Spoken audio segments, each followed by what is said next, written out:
Je n'aime pas la nourriture pour chien, mais je n'ai pas le choix.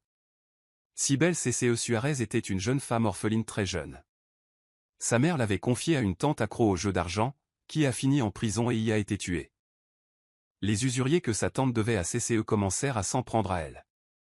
Une nuit, échappant de justesse à une agression, elle sauta dans une Jeep privée garée à proximité et s'évanouit.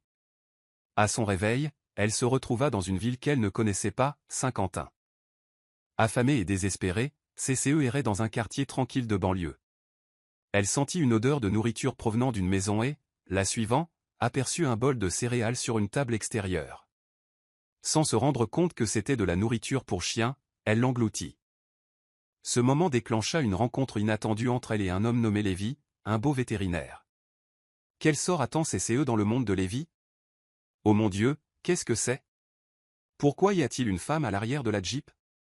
Une voix féminine stridente perça ses rêves, tirant CCE de son profond sommeil. Lorsqu'elle ouvrit les yeux, la lumière vive du soleil l'aveugla, la faisant plisser les yeux. Que se passe-t-il? Marmonna-t-elle, groggy. Il y a vraiment une femme ici, dit un homme plus âgé, surpris de voir CCE recroquevillé sur le plancher de la Jeep, serrant ses genoux écorchés. S'il vous plaît, aidez-moi, implora CCE. À l'aide? On devrait vraiment l'aider, s'exclama la femme. On ne sait même pas qui elle est. Regardez ce qu'elle porte, on dirait une fugueuse. Monter dans notre Jeep comme ça va ruiner notre business. Je ne savais même pas qu'elle était à l'intérieur, se défendit le vieil homme. Et, ma fille, sors, ordonna la femme d'un ton dur. Tu sens mauvais. Ils ont tous les deux traîné CCE hors de la Jeep et elle a failli s'effondrer. Elle est sale, allez Nando, elle est peut-être folle ou quelque chose comme ça. Elle est trop belle pour être folle, murmura Nando. Espèce de pervers, tu trouves toutes les femmes jolies, même celles qui ressemblent à des fugueuses sans abri. Je ne suis pas folle, dit CCE en retenant ses larmes. Je n'ai nulle part où aller. Elle poursuivit la Jeep qui s'éloigna et disparut dans la rue. CCE soupira et se regarda. Elle ne se trouvait pas comme une sans-abri, mais ses cheveux emmêlés, ses jambes couvertes de boue et son t-shirt trop grand et déchiré disaient le contraire. Son short de pyjama avait été tiré vers le bas lors de la tentative d'agression de la veille. Le souvenir de ces 5 hommes lui revint en mémoire. Même si elle connaissait quelques arts martiaux, sa force ne pouvait rivaliser avec leur couteau et sa propre faim. Lorsqu'ils l'ont attrapée et ont commencé à déchirer ses vêtements, seul un chien féroce l'a sauvée. Ce chien était probablement mon ange gardien, murmura-t-elle, se souvenant de la façon dont il avait chassé les assaillants. Elle regarda autour d'elle, cherchant où elle se trouvait. Elle se tenait au milieu d'un quartier calme et huppé, avec des pelouses impeccablement entretenues et des maisons à 2 ou 3 étages. Elle aperçut un panneau indiquant « Maria Rosa Village, Saint-Quentin ». Ses yeux s'écarquillèrent. Saint-Quentin? Mon Dieu, c'est si loin de San Raphaël. Comment ai-je pu arriver jusqu'ici? Elle se rappela combien de villes séparaient leur maison de celle-ci. C'était propre et paisible, contrairement au chaos qu'elle venait de quitter. Même si elle ne savait pas où aller, elle commença à marcher, pieds nus, les pieds brûlants à cause de la chaleur du trottoir. Finalement, son estomac gargouilla bruyamment et tout son corps la fit souffrir. Elle erra dans le quartier jusqu'à ce qu'une odeur de cuisson, peut-être un sauté, lui vienne aux narines. La suivant comme un limier, CCE s'arrêta devant une maison de plain-pied dont le portail était ouvert. Elle aperçut un bol de nourriture sur une table juste à l'extérieur. « Il y a de la nourriture sur cette table », murmura-t-elle. Elle hésita. « CCE, tu ne peux pas la prendre comme ça. Ce n'est pas à toi. » Mais elle mourait de faim. Elle n'avait pas mangé depuis hier matin. Se tenant l'estomac gargouillant, elle finit par céder et se précipita vers la table, attrapant le bol rempli de ce qui ressemblait à des céréales. Elle vérifia que personne ne la regardait et l'enfourna rapidement. C'était horrible, mais elle s'en fichait.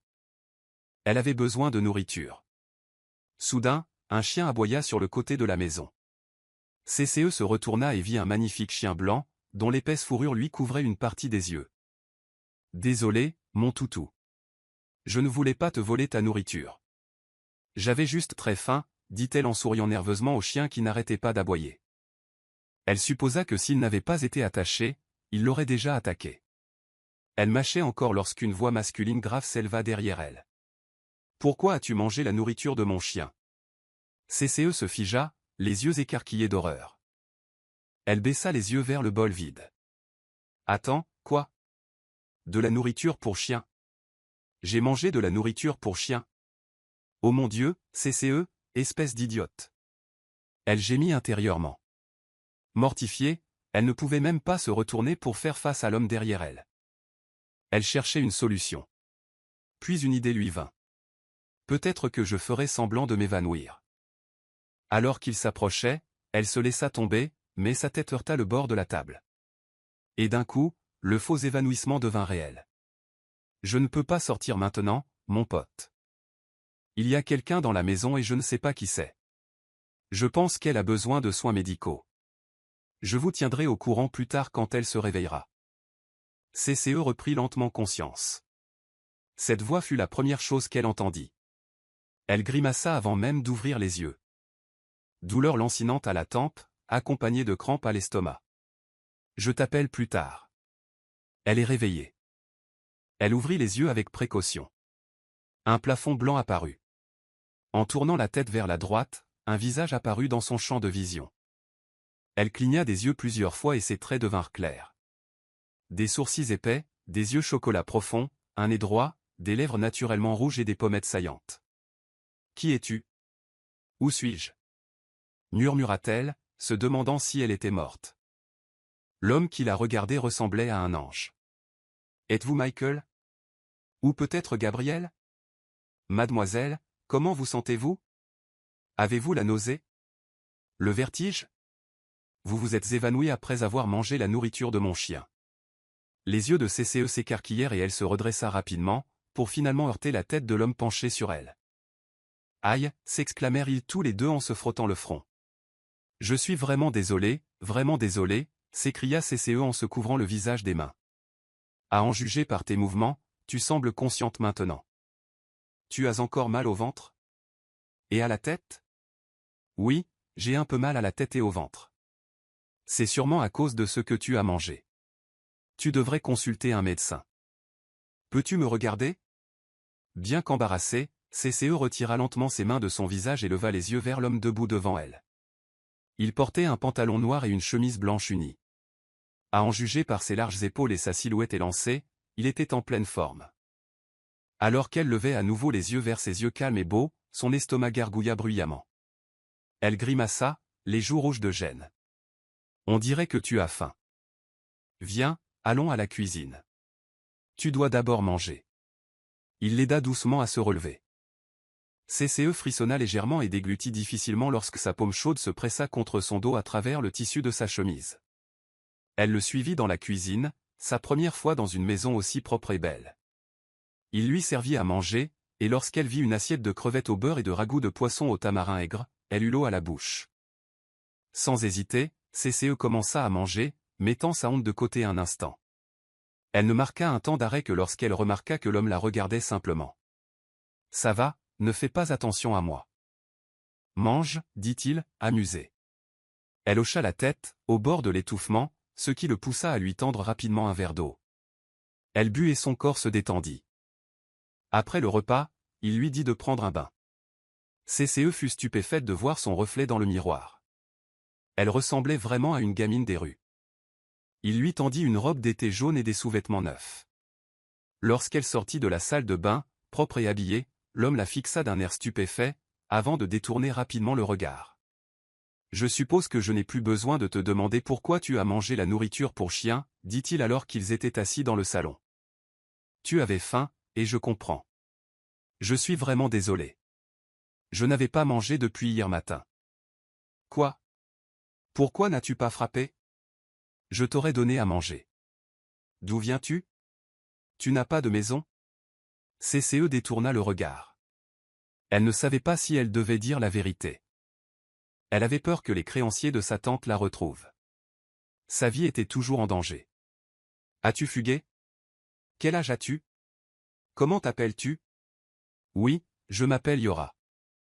J'ai 19 ans. »« Oh, vous n'êtes pas mineur, » dit-il, l'air soulagé. « Pourquoi étiez-vous si sale tout à l'heure? Que vous est-il arrivé? »« Monsieur, j'ai besoin d'aide. » Ses épais sourcils se froncèrent d'inquiétude. Tu cherches une femme de ménage? Je peux travailler. Je suis doué pour les tâches ménagères. Je sais cuisiner. Nettoyer. CCE s'interrompit lorsqu'ils entendirent une voix venant de la porte d'entrée. Lévi, mon fils. Elle se sentit soudain anxieuse. Et si cette personne se mettait en colère parce qu'un inconnu était chez elle? La porte s'ouvrit et une petite femme ronde entra, qui semblait avoir à peu près l'âge de sa tante Lolita. Lévi, as-tu nourri Cholly? Et le chat derrière la maison? La femme s'arrêta au milieu de sa phrase en voyant CCE. Oh, un invité? Qui es-tu, mon cœur? Oh, tu es magnifique. Lévi, qui est cette fille? Maman, ce n'est pas ma petite amie, répondit Lévi rapidement en prenant doucement sa mère à part. C'est pas ta copine, hein?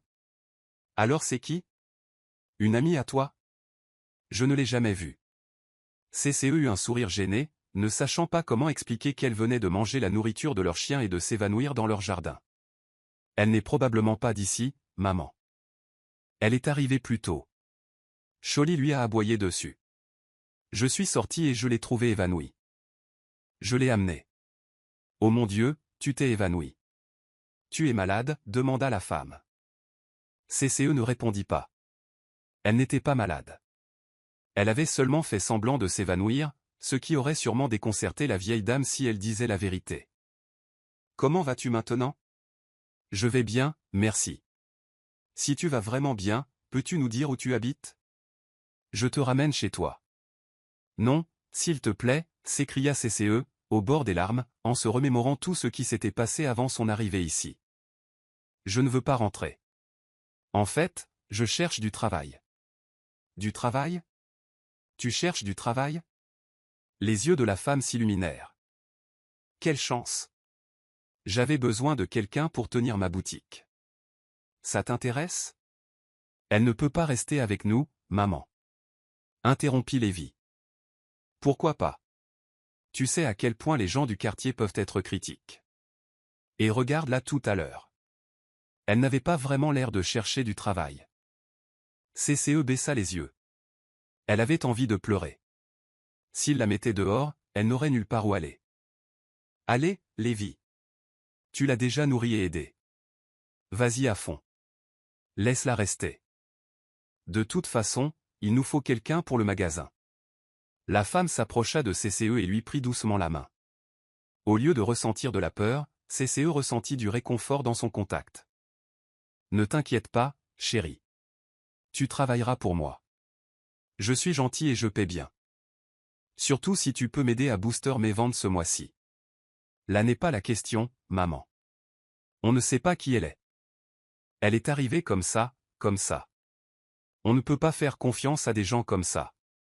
Mademoiselle, si vous ne me dites pas qui vous êtes ni d'où vous venez, je n'aurai d'autre choix que d'appeler la police et de signaler la présence d'un inconnu dans notre village. Le cœur de CCE battait fort tandis qu'elle regardait Lévi attraper son manteau sur le canapé.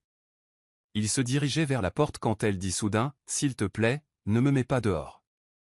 J'ai vraiment besoin d'aide. » Lévi s'arrêta net et se tourna vers elle.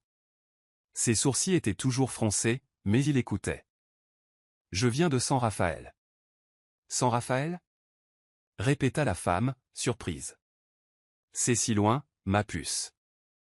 Ma tante a été emprisonnée et tuée en prison. » La voix de CCE tremblait tandis qu'elle essayait de rester forte, malgré les larmes qui coulaient. Elle était la seule à m'élever depuis la mort de mes parents. Elle était à la fois ma mère et mon père, et maintenant elle est partie aussi. Ma vie était en danger à la maison.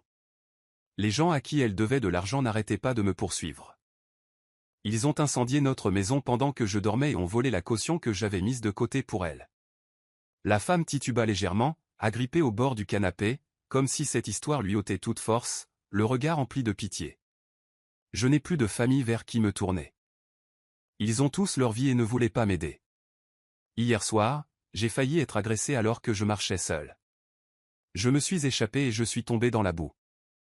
Fatigué et affamé, je suis monté dans une Jeep dont j'ignorais l'arrivée et j'ai atterri ici, à Saint-Quentin. Les larmes de Cés continuaient de couler. Et oui, j'ai mangé la nourriture de ton chien dehors tout à l'heure, tellement j'avais faim.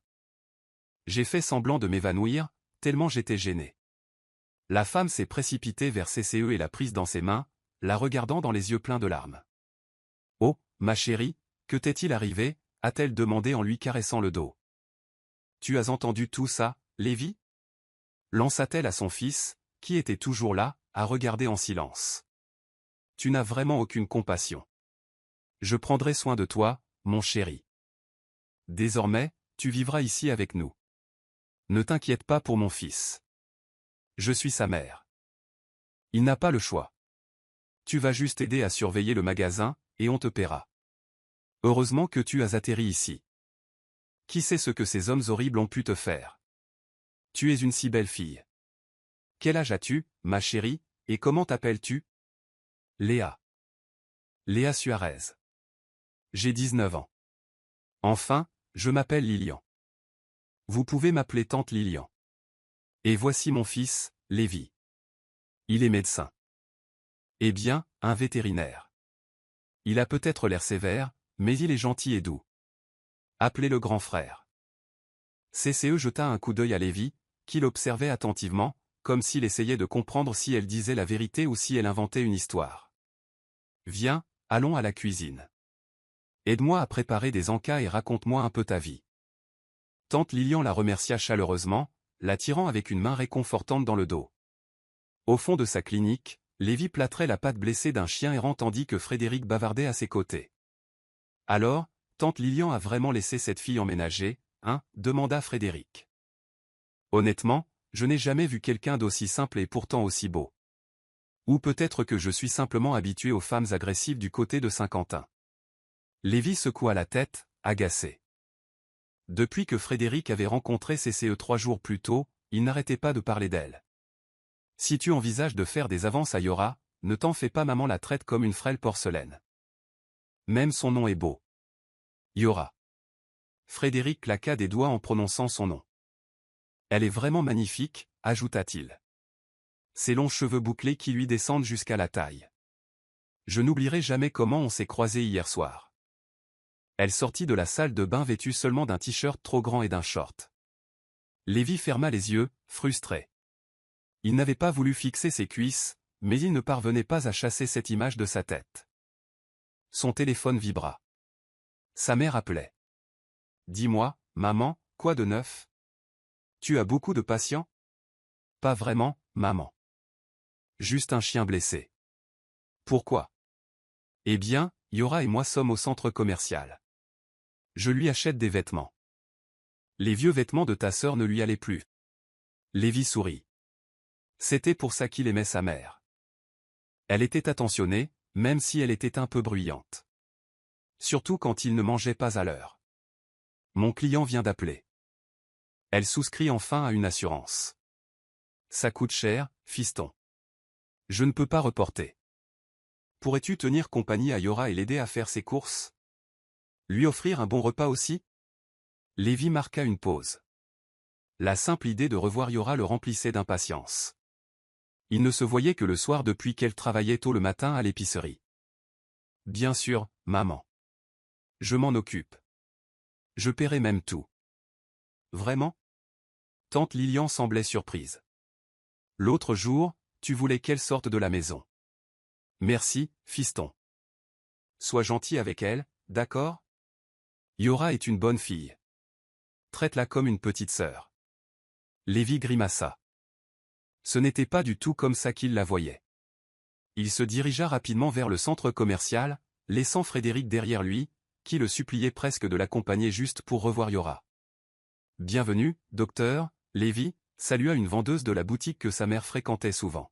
« Salut, où est la fille que ma mère a amenée tout à l'heure? » « Elle est encore dans la cabine d'essayage, monsieur. Votre mère lui a choisi pas mal de vêtements. » Lévi s'est assis sur le canapé devant la cabine d'essayage, parcourant ses messages. Puis la porte s'ouvrit. Ce spectacle lui coupa le souffle. Le temps sembla s'arrêter tandis qu'il fixait Yora. Elle ressemblait à une déesse. Non, à un ange. Elle portait une robe d'été bleu ciel aux fines bretelles en ruban qui dévoilait ses épaules lisses et onctueuses et une partie de ses cuisses. « Oui, qu'en penses-tu » demanda timidement Yora à la vendeuse. « Ça te va? Tu es superbe, maman.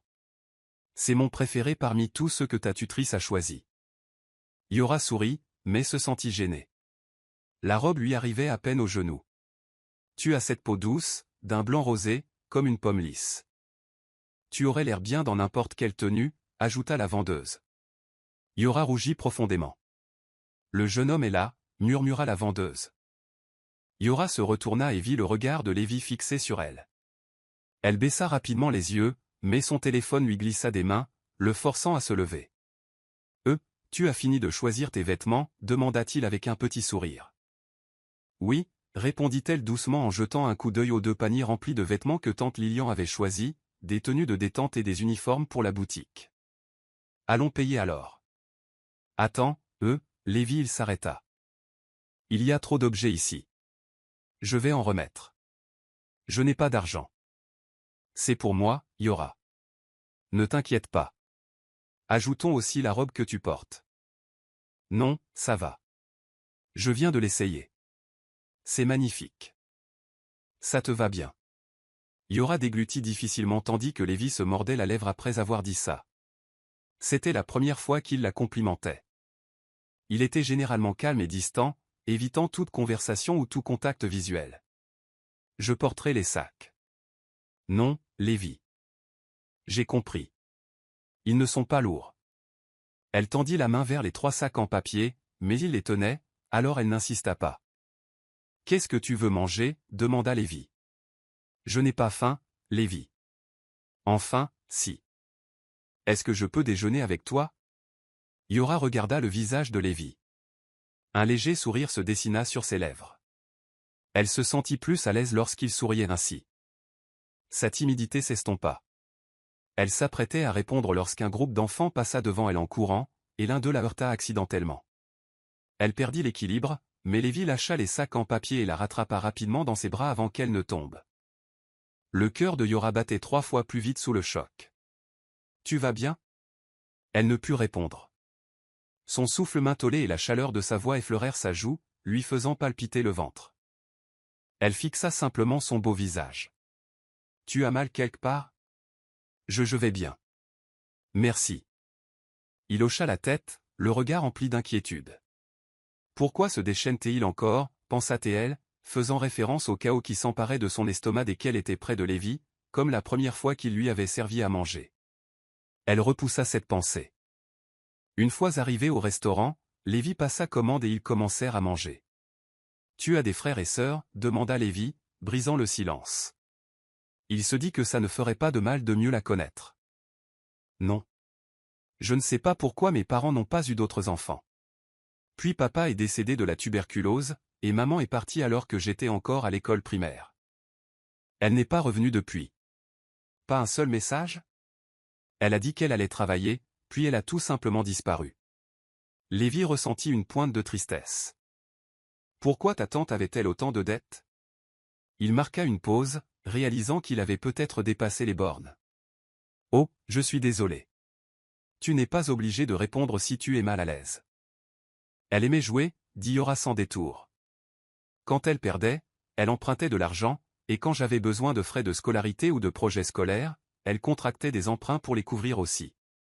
Tu étudiais? Bien sûr, dit-elle poliment, et Lévi pinça les lèvres, réalisant à quel point il devait paraître démodé. J'étais censé commencer l'université ce semestre, ajouta-t-elle d'une voix plus basse. Mais soudain, tout se passa.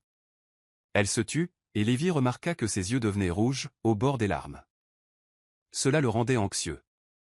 Il détestait voir les femmes pleurer. Cette nourriture est vraiment bonne, dit-elle, changeant de sujet.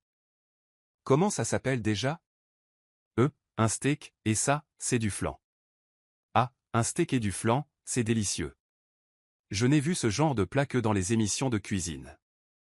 C'est la première fois que j'y goûte. Elle sourit, révélant 2 fossettes profondes qui coupèrent le souffle à Lévi. Il ne l'avait jamais vu sourire ainsi, et cela le rendit sincèrement heureux. Même sa façon de manger était attachante. À la maison, ils mangeaient rarement ensemble. C'était la première fois qu'il la voyait aussi détendue, les joues gonflées par la nourriture, mangeant joyeusement et sans gêne. Mon fils, ta sœur Kissy va bientôt accoucher et elle a besoin de moi. Tante Lilian était dans le bureau de Lévi à la clinique vétérinaire, préparant ses bagages pour un voyage à Manille, où vivait sa fille aînée. « Pourquoi me le dis-tu seulement maintenant » demanda Lévi. « Et le magasin ? Yora n'aura personne pour la remplacer si je pars. C'est pour ça que je te le dis, pour que tu t'occupes de tout pendant mon absence. Prends le service du matin si tu n'es pas trop occupé à la clinique, et elle pourra prendre le service du soir. Sinon, on fermera le soir. Mais maman, le magasin est bondé le soir, et il y a des types ivres qui traînent dehors. Oh, alors maintenant tu t'inquiètes pour Yora. Comme c'est gentil, taquina tante Lilian. Qu'est-ce qu'il y a de gentil? Je dis juste que c'est dangereux pour elle de travailler tard. Dis-moi franchement, est-ce que tu aimes Yora? Quoi? Maman, ces derniers temps, tu traites Yora comme si tu l'aimais plus que moi. Je deviens jaloux. Tante Lilian lui a donné une tape sur le bras. Depuis que ton père est mort et que ta sœur s'est mariée, je me sens seule. Maintenant que Yora est là, j'ai l'impression d'avoir une nouvelle fille, et tu sais ce qu'elle a traversé. Sois gentil avec elle pendant mon absence. D'accord, oui, maman, dit Lévi d'un air faussement défait, les faisant rire tous les deux. Plus tard dans la journée, elle partit pour Manille. Lévi resta à la clinique quelques heures encore jusqu'à ce qu'il reçoive un appel de Meng Rudy, le propriétaire d'un petit restaurant en face de leur supérette. Oh, Meng Rudy, quoi de neuf? Lévi, c'est à propos de Yora. Lévi se figea à l'évocation de son nom. Que s'est-il passé? Elle est au commissariat. Les policiers viennent de l'interpeller. Quoi? C'est quoi ce bordel, ma fille? Tu viens d'arriver à Saint-Quentin, et c'est ça que tu fais? Où tante Lilian t'a-t-elle trouvé? Payer les frais médicaux de mon fils. Tu as failli lui casser le bras, espèce de folle. C'est là que Lévi est arrivé au commissariat. Madame Monet et Madame Bettina, les mains sur les hanches, hurlaient sur Yora, assise tranquillement, la tête baissée, devant un officier. Lévi se précipita à l'intérieur, essoufflé d'avoir fui la clinique. Excusez-moi, s'il vous plaît, ne lui criez pas dessus. Que s'est-il passé? Yora leva les yeux dès qu'elle entendit sa voix. Ses yeux larmoyants firent mal à la poitrine de Lévi. Lévi, Dieu merci, tu es là. Cette fille, la commerçante de ta mère, vient de tabasser mon fils Raymond et son ami Greg, fronça les sourcils de Lévi. Tabasser? Comment? C'est ce que je me demande aussi, monsieur, intervint l'agent derrière eux. Ces garçons sont plus costauds qu'elle, et pourtant elle a réussi à les abattre? Mademoiselle Belle doit avoir un talent caché. Voilà, monsieur, regardez ça, dit-elle en repassant les images de vidéosurveillance. Lévi s'approcha du moniteur, bouche bée d'incrédulité, tandis qu'il regardait Yora frapper Greg et Raymond de coups précis, les faisant trébucher et fuir. Il voulait être impressionné, il n'imaginait pas qu'elle puisse se battre comme ça. Mais d'un autre côté, ça avait aussi l'air violent. « À quoi pensais-tu » s'exclama Lévi. « Tu veux te faire arrêter, Yora ?» Sa voix monta, et Yora cligna des yeux, sous le choc, la peur brilla dans ses yeux. « Tu n'as pas le droit de blesser qui que ce soit. C'est comme ça que tu es là d'où tu viens? Viol. Je ne suis pas comme ça. Renvoie-la, Lévi, interrompit l'une des femmes. On n'a pas besoin de gens violents ici, ce qu'elle a fait était mal. La colère de Lévi débordait, il allait dire autre chose quand Yora sortit brusquement du poste. Humiliée par les réprimandes de Lévi, Yora courut jusqu'à l'épicerie. Elle s'enferma dans la salle du personnel, s'assit par terre et fondit en larmes. Yora, où es-tu? Entendit-elle la voix de Lévi l'appeler. Elle essuya rapidement ses larmes lorsqu'il ouvrit la porte et la trouva. Elle ne leva pas les yeux, il y eut un long silence avant qu'il ne s'agenouille à côté d'elle, un genou à terre pour qu'il soit à hauteur d'yeux. Je suis désolé, je n'aurais pas dû te crier dessus comme ça, j'étais juste sous le choc. Pouvez-vous me dire ce qui s'est réellement passé? Je ne voulais pas me battre, vous n'avez pas vu la vidéo complète, comment ils ont essayé de me frapper avec une bouteille d'alcool. Je l'ai esquivé, ils m'ont fait ça. Pourquoi?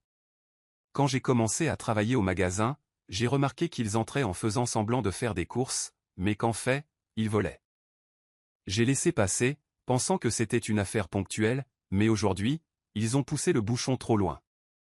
Ils m'ont donné de l'argent factice et m'ont dit de ne pas balancer. J'ai déchiré le faux billet et essayé de récupérer les objets volés. C'est là que la situation a dégénéré. J'ai dû me défendre. Yora ferma les yeux, tressaillant lorsque Lévi jura à voix basse. La vidéosurveillance avait-elle aussi filmé leur scène? Elle hocha la tête, il lui tendit la main. Yora la fixa, incertaine. Alors il lui prit doucement la main et l'aida à se relever. Ne t'inquiète pas, tant qu'on a des preuves, rien de mal ne t'arrivera. Je te soutiens. Tu vas bien? Ils t'ont fait du mal? Elle secoua la tête. Il sourit doucement. Pourquoi souris-tu? Demanda-t-elle. Je suis juste surprise, aussi jolie et délicate que tu sois, que tu aies vraiment botté les fesses de ces types. Délicat? Lévi se gratta la tête, visiblement perplexe. Comment as-tu appris à te battre comme ça? Le père de mon meilleur ami d'enfance était professeur d'arts martiaux. Il nous enseignait les bases quand on était enfant. Je ne sais pas grand-chose, et je n'ai pas pu m'en servir quand ces salauds ont essayé de me faire du mal, parce que j'étais trop faible et affamé. Bon, au moins, tu sais te défendre maintenant. J'apporterai les images de vidéosurveillance au commissariat plus tard. Au fait, c'est l'heure du déjeuner. Tu as mangé? Pas encore. Attends ici. Je vais nous chercher quelque chose à manger. On mangera ensemble, et encore. Je suis désolé. Je n'aurais pas dû crier sans t'écouter. Promis, Yora. Je ne recommencerai plus. Puis il lui tapota doucement la tête. Au moment où sa main effleura ses cheveux, Yora sentit sa tristesse se fondre en quelque chose de plus chaleureux, quelque chose qu'elle ne pouvait expliquer. Peut-être était-ce simplement parce que quelqu'un tenait vraiment à elle. Les jours passèrent vite. Le problème de Yora fut résolu, et les parents de Raymond et Greg présentèrent même leurs excuses. Étonnamment, l'incident fit connaître Yora dans le village, et de plus en plus de clients commencèrent à fréquenter le magasin, notamment des lycéens curieux d'apprendre les arts martiaux avec elle. Quelques jeunes hommes ont également commencé à passer régulièrement, visiblement plus intéressés par Yora que par la marchandise. Bonjour, monsieur Rudy. Bonjour, mademoiselle Suzanne. Yora sourit au couple de personnes âgées qu'elle croisait en sautillant dans la rue. Eh bien, tu es encore plus radieux ce matin, Yora. Tu l'as dit, Rudy. Elle est comme un ange, si belle et rayonnante. Oh, allez. Tu me flattes encore. Yora rit et leur tendit à chacun une tasse de café qu'elle avait achetée au café près de chez tante Lilian. Écoutez ma récompense pour ces paroles douces. L'épicerie n'était pas loin, alors elle s'y rendait à pied tous les jours. Ça faisait désormais partie de sa routine matinale. Merci, ma chérie. Je n'ai pas encore pris mon café, dit Rudy. Yora, passe à la maison plus tard. C'est l'anniversaire de mon petit-fils. Amène Lévi aussi. Je le ferai, monsieur Rudy, dit-elle joyeusement en lui faisant signe d'au revoir et en s'arrêtant devant le magasin où elle travaillait. Cela ressemblait beaucoup à un 7-Eleven classique. Le temps était agréable et la brise matinale était rafraîchissante. Même si la ville comptait beaucoup d'établissements et de gens, elle était toujours entourée d'arbres et de verdure. Bonjour, dit-elle à son premier client. Mais son sourire s'effaça rapidement lorsqu'elle vit qui c'était. Carding, le jeune homme qui la draguait sans relâche depuis des jours. Bonjour, ma belle princesse. Comment as-tu dormi? As-tu rêvé de moi? Yora soupira et essaya de ne pas rire. Chaque matin, Carding la saluait de la même manière avant de partir à l'école. Pourquoi rêverais-je de toi? Parce que je suis ton âme sœur, répondait-il avec un sourire confiant. Il portait un uniforme d'étudiant en criminologie. Il s'entraînait pour devenir policier. Dans une main, il tenait un carnet. Dans l'autre, une fleur visiblement cueillie dans les environs. Depuis le jour où il avait vu Yora pour la première fois à l'épicerie, Carding ne l'avait pas laissé tranquille. Il avait déclaré qu'il allait la courtiser. Âme sœur, hein? Je préférerais rêver de chèvres et de vaches que tu offres probablement en dot, la taquina Yora. Aïe, ça fait mal, princesse. Mais bon, les chèvres et les vaches de mon père sont prêtes. Il ne manque plus que ton doux oui. Yora éclata de rire et accepta la fleur. Bon, pour être honnête, elle sent bon. Tu es un vrai clown, Carding. Allez, va à l'école, tu es en retard. Ça vaut le coup d'être en retard juste pour voir ton joli minois. N'oublie pas notre rendez-vous de demain. Ouais, maintenant vas-y. Pas sans un bisou d'adieu. Les yeux de Yora s'écarquillèrent tandis qu'il lui prenait doucement la main et l'embrassait. Elle gloussa tandis qu'il lui faisait un clin d'œil et s'éloignait précipitamment. Mais son rire s'arrêta net lorsqu'elle entendit la sonnette à la porte d'entrée et vit Lévi debout, les observant. Ses sourcils étaient froncés. Lévi s'approcha, sans quitter Carding des yeux. « De quel rendez-vous parlait-il » demanda Lévi sèchement à Yora. « Ce n'est pas vraiment un rendez-vous, marmonna-t-elle. Il vient de m'inviter au parc demain dimanche. Tu sors avec lui? Depuis quand? Et depuis quand t'appelle-t-il, ma princesse? La voix de Lévi s'éleva. Yora cligna des yeux, surprise par son éclat soudain. Il s'était réveillé de bonne humeur, et maintenant, tout était complètement gâché. Comment vous connaissez-vous? Vous semblez bien trop proches. Il vient souvent ici, on est devenus amis. Amis? Ami, il te baise la main? Rétorqua Lévi. C'est ton petit ami? Non, pas du tout. Arrête de m'appeler Lévi. Tu n'arrêtes pas de m'appeler grand frère, mais on n'est pas frère et sœur. Il marqua une pause. Tu aimes bien ce type, Yora? Non, commença-t-elle, mais Lévi la coupa. Je ne veux pas savoir. Il se retourna et s'éloigna avec un regard noir. Il était juste passé au magasin pour dire bonjour, mais voilà ce qu'il avait trouvé, et ça l'avait énervé. Quel est le problème si Cardin lui a embrassé la main, demanda Frédéric. Lévi était de retour à la clinique, se plaignant auprès de son ami de ce qu'il avait vu au magasin ce matin-là. Il n'y a aucun problème s'ils sortent ensemble. Ce ne sont que des enfants. Des enfants? Rétorqua Lévi. Ce ne sont pas des enfants, et ce type, c'est un joueur. Je ne veux pas qu'il s'en prenne à Yora. Pourquoi? Parce qu'elle vit avec nous. S'il lui arrive quelque chose, ce sera ma faute et celle de ma mère. Frédéric éclata de rire, ce qui fit détourner le regard de Lévi, agacé. Tu crois que je gobe cette excuse? Allons, mec, tu as une autre raison. Il n'y en a pas d'autre, Frédéric. Je suis juste inquiet. Inquiet? De quoi? Retourne à ton bureau, marmonna Lévi en poussant son ami dehors, incapable de supporter les moqueries plus longtemps. Après le départ de Frédéric, Lévi s'affala sur son fauteuil pivotant, les mains sur le visage. Mon Dieu, qu'est-ce qui m'arrive? Murmura-t-il. Il repensa au sourire de Yora, à quel point il aimait la voir rire. Mais pas avec Cardin. Elle lui manquait plus qu'il n'aurait dû, et maintenant il était furieux qu'elle continue à l'appeler « grand frère ». Bon sang, Lévi. Il avait envie de se frapper. Pourquoi était-il si gêné d'avoir 27 ans et elle 19? Pourquoi leur différence d'âge avait-elle une importance? Depuis qu'ils étaient allés au centre commercial ensemble, il avait remarqué un changement en lui. Sa proximité déclenchait des émotions qu'il ne parvenait pas à expliquer complètement. Pendant ce temps, Yora rangeait des conserves près du comptoir. Pourquoi m'a-t-il soudainement crié dessus? Enfin, il ne voulait pas que je l'appelle frère, mais comment l'appeler? Lévi, murmura-t-elle. Son nom lui va pourtant bien. Ça sonne bien, ajouta-t-elle avec un sourire timide. Après 2 semaines à Saint-Quentin, elle commençait à se sentir plus à l'aise en compagnie des gens, surtout de Lévi. Elle aimait quand il cuisinait pour elle, quand il lui apportait de petites douceurs après le travail. Mais dès qu'il s'approchait trop, son cœur battait trop fort. Est-ce que j'ai le béguin pour lui? Elle posa une main sur son front. Non. Je ne peux pas. Et s'il la prenait? Et si tante Lilian la prenait? Les choses changeraient. Alors, même s'ils vivaient sous le même toit, elle faisait tout pour l'éviter.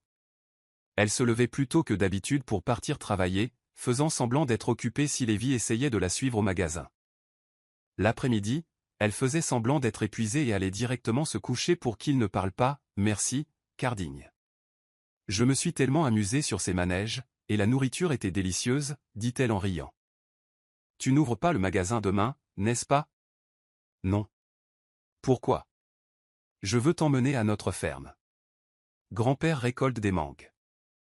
On en cueillera quelques-uns et on fera un graham à la mangue ensemble. Sérieux? D'accord. Laisse-moi d'abord demander à Lévi. Je t'enverrai un message s'il dit oui.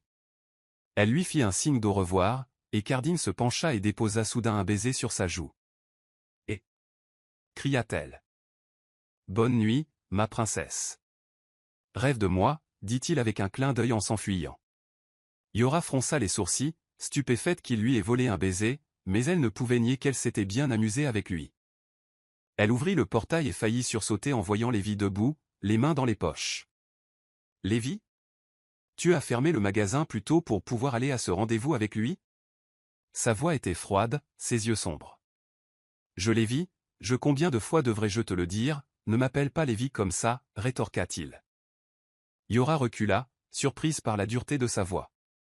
C'est comme ça que tu travailles? Ma mère te paie bien, et dès qu'elle est partie, tu fermes boutique plus tôt que prévu pour un minable? Ses yeux s'embuèrent. Elle n'arrivait pas à croire que l'homme qui l'avait sauvée la jugeait maintenant si durement. Mais il sentait l'alcool. Il avait visiblement bu. Alors elle garda le silence et baissa simplement la tête, passant devant lui en direction de la maison. Alors qu'elle le dépassait, sa main froide lui serra le poignet.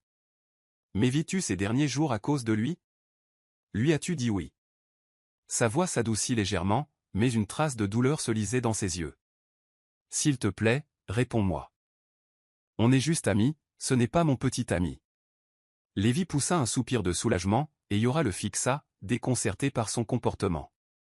Rentre, dit-il, la relâchant enfin et détournant le regard. Yora entra dans la maison, complètement hébétée. Le lendemain matin, elle se tenait devant le miroir de la salle de bain, en train de se brosser les cheveux. Son esprit était rempli de questions. Pourquoi Lévi s'est-il comporté comme ça hier soir, et pourquoi cela me dérange-t-il autant? Elle était sortie juste pour se détendre, ce n'était pas comme si elle avait fait quelque chose de mal. Mais je déteste quand il est en colère contre moi, murmura-t-elle en posant sa brosse. Après s'être habillée, elle se dirigea vers la cuisine, mais s'arrêta en voyant Lévi cuisiner. J'ai préparé le petit déjeuner, viens manger. Son ton était calme, elle était surprise. Après ce qui s'était passé la veille, elle pensait qu'il allait l'ignorer. Oui, je mangerai plus tard. J'ai préparé ton plat préféré, riz à l'ail et poisson frit croustillant. J'ai aussi ajouté des mangues à côté. Yora s'assit en silence en face de lui et commença à manger. Lévi l'observait attentivement. Je suis désolé pour ce que j'ai dit hier soir. J'étais ivre, je ne pensais pas du tout à ça. Elle leva les yeux et croisa son regard. Mais tu étais sérieux quand tu as dit que je ne devais pas t'appeler Lévi, n'est-ce pas? Je ne le pensais pas non plus. Appelez-moi comme vous voulez. Yora détourna le regard et continua de manger. L'atmosphère restait pesante entre eux, alors elle termina rapidement son repas et se leva. Je sors. Il la suivit des yeux tandis qu'elle se dirigeait vers la porte. Yora. Elle s'arrêta, mais ne se retourna pas. Tu sors encore avec lui aujourd'hui, répondit-elle sans se retourner, puis elle sortit. Ce soir-là, alors qu'elle essuyait la porte vitrée du magasin, Yora vit Lévi s'approcher. Je t'ai apporté le dîner. Elle a accepté le sac en papier à deux mains. Merci. Il ne partit pas tout de suite. Yora, dit-il en s'appuyant contre le mur près d'elle. On peut parler? De quoi? Je veux juste savoir si tu l'aimes bien. La main de Yora se resserra autour du sac en papier. Pourquoi tu continues à me demander ça? Parce que j'ai besoin de savoir. Pourquoi? Parce que je Lévi marqua une pause, la voix basse. Je suis jaloux quand je te vois avec lui. Ses yeux s'écarquillèrent. Je ne veux plus que tu sortes avec lui. Ce n'est pas à toi de décider. Lévi s'approcha. Elle recula instinctivement jusqu'à ce que son dos heurte le mur. Il ne la toucha pas. Il n'était pas obligé. Sa seule présence faisait battre son cœur plus vite. Je sais que je ne devrais pas ressentir ça, murmura-t-il, mais je ne peux pas m'en empêcher. Tu n'es pas juste une fille qui reste à la maison. Tu n'es pas juste quelqu'un que ma mère a accueilli. Tu es quelqu'un à qui je pense tout le temps. Yora retint son souffle. Lévi, ne m'appelle pas comme ça maintenant. Comment dois-je t'appeler alors? Il ne répondit pas. Au lieu de cela, il s'est penché. Plus près. Plus près. Et elle sentit son souffle sur sa joue. Elle leva les yeux, les lèvres entr'ouvertes, le cœur battant la chamade. Mais juste avant que ses lèvres ne rencontrent les siennes, le bruit d'une moto qui passait les fit sursauter. Lévi se recula et se détourna. Mange ton dîner avant qu'il ne refroidisse, murmura-t-il, puis il s'éloigna. Yora resta figée, ressentant encore la chaleur de sa proximité, les mots qu'il avait prononcés et le baiser qui avait failli avoir lieu. Lévi, j'ai besoin que tu t'occupes du magasin ce week-end. J'ai promis aux dames de les aider avec leur action de sensibilisation. Ce n'est que pour 2 jours, alors s'il te plaît. Yora posa le plateau repas sur la table de la clinique et regarda Lévi, assis à son bureau, en train de griffonner des notes. Il leva les yeux. Je croyais que tu ne voulais plus être seul avec moi. Je n'ai jamais dit ça. Tu n'étais pas obligé. Yora se tut. Depuis cette nuit-là, où ils avaient failli s'embrasser, les choses étaient devenues étranges entre eux. Elle ne savait pas comment se comporter, et Lévi avait gardé ses distances. Il ferma son carnet et se leva. Je m'occuperai du magasin ce week-end, ne t'inquiète pas. Merci. Pourquoi me remercies-tu? Pour ta gentillesse. Je ne suis pas gentil, murmura-t-il. Toi, tu le es. Yora. Elle le regarda, mais il secoua la tête et passa devant elle.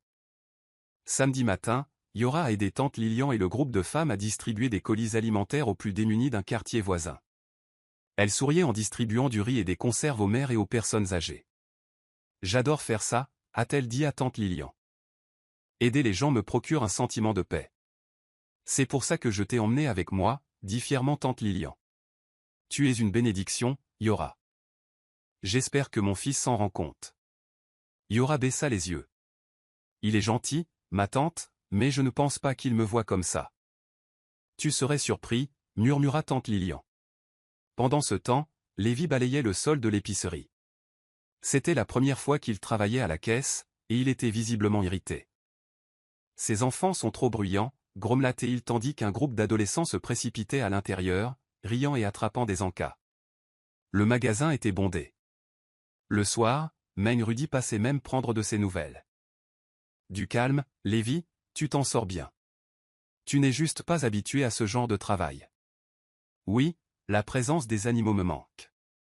Au moins, ils ne répondent pas. Les 2 hommes rirent doucement, puis la porte s'ouvrit et Carding entra, portant un panier de mangues. Et, docteur Lévi.